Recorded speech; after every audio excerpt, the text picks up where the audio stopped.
as I got all three of my kids back, I say like 2 or 3 days later, the social worker call was like, "Oh, you just did a dirty test." And I'm like, "How was that?" And I'm like, "That's BS." So she was like, I said, "Well, let me take the test over." So she was like, no. So she battled.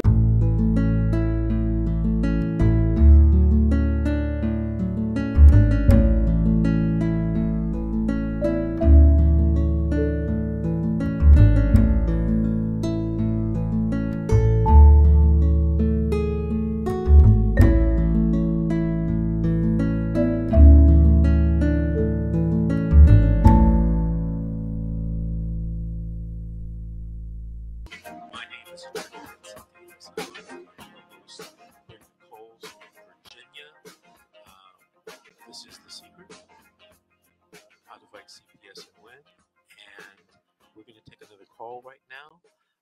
Leah from California. Leah, did you have a story to tell or a question to ask? Well, I have two. Okay, my story started off as, okay, I have a DCSS case open in Palmdale. And I had, when my case first got open, I had did what I had to do. Hey, Leah. Hello? Yeah, we're on a live radio show, Leah. Stay with me. Okay.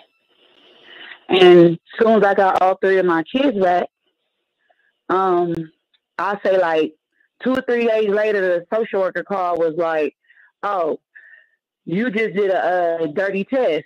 And I'm like, "How was that?" And I'm like, "That's BS." So she was like, I said, "Well, let me take the test over."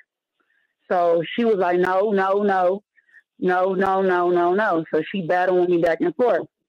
So first thing she told me on the phone, we're going to come up with a family plan. And I said, okay. But when I was on the phone with her, I had left my house with my kids already because I had a feeling they were going to sneak up at my house and try to take my kids. And lo and behold, that's exactly what they tried to do. Because I left my mom there in my house. And when I seen the process what they was trying to do, she said, okay, you know what? I'm going to say, your kids is missing. I'm like, how are they missing? You know, I have them. I said, no, I'm going to see if they can go with a family member. I'm not going to turn my kids back over to y'all. She said, no, you can't do that. You can't do that. You can't do that. So she called the police and told the police that I was missing and she don't know where my kids at. Me and my kids is at. So next thing you know, I called the police station and I talked to the same police officer. And he said, hold on. I'm just on the phone with the supervisor from DCSS. And she said, you missing. I don't see how you missing if I'm talking to you. So he got mad at that and hung the phone up. So immediately, right then and there, I ain't gonna lie, I took off with my kids. I left. Boom. I skipped state. I was on the run almost a whole year with my kids. I was in Las Vegas, Nevada. When they found out I was in Vegas, they called CPS in Vegas to come to my house. So they came to my house, checked my house out, checked my kids to see I wasn't lying, checked my kids to see who I was and everything, and she automatically terminated the case. And she called California and said, no, we terminating the case because I don't see no reason why we should remove the kids and they ain't nothing wrong and our house is intact and it's house full of food. So automatically they got mad at that. Next thing you know, I had a bond of $500,000 on my head. And I'm being charged with kidnap. So all of a sudden, here come the police. Boom. And I ain't never been in jail a day in my life, and I'm 37. Police come, automatically just grab me and slam me. Boom, dead on my face. I don't even know what's going on. Vegas police like, I'm going to tell you later. And next thing you know, I was just looking at my daughter. And my daughter was like, Mama, don't fight back. Mama, don't fight back. Because I didn't know what was going on.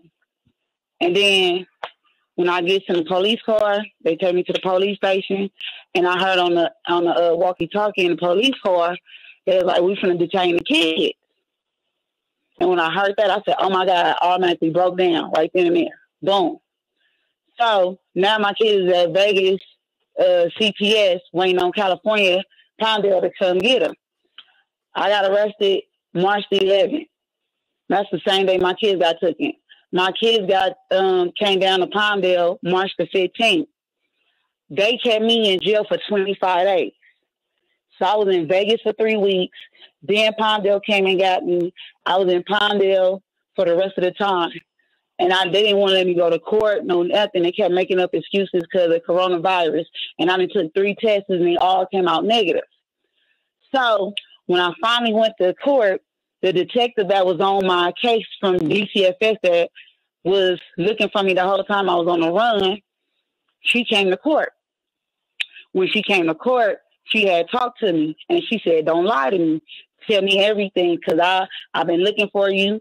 It was kind of hard to find you, but I need you to tell me everything, what's been going on and the reason why they charge you with kidnap. And I told her everything from A to Z. I did not lie about it. I did not sugarcoat about it. And I told her I was scared for my life because I already know what they did the first time with my kids. They made it hard for me. And they was giving me 1 kid at a time, but they took all my kids at the same time.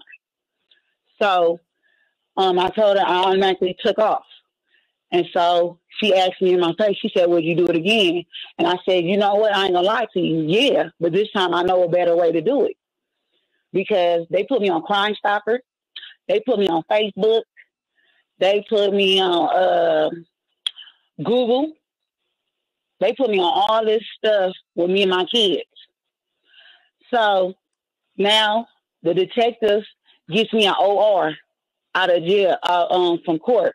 But I had to get a restraining order. So in the process of me getting a restraining order, I can't see or talk to my kids. And I haven't seen and talked to them since I've been arrested, since March the 11th. So I'm like, oh my God, this is going to hurt me even more.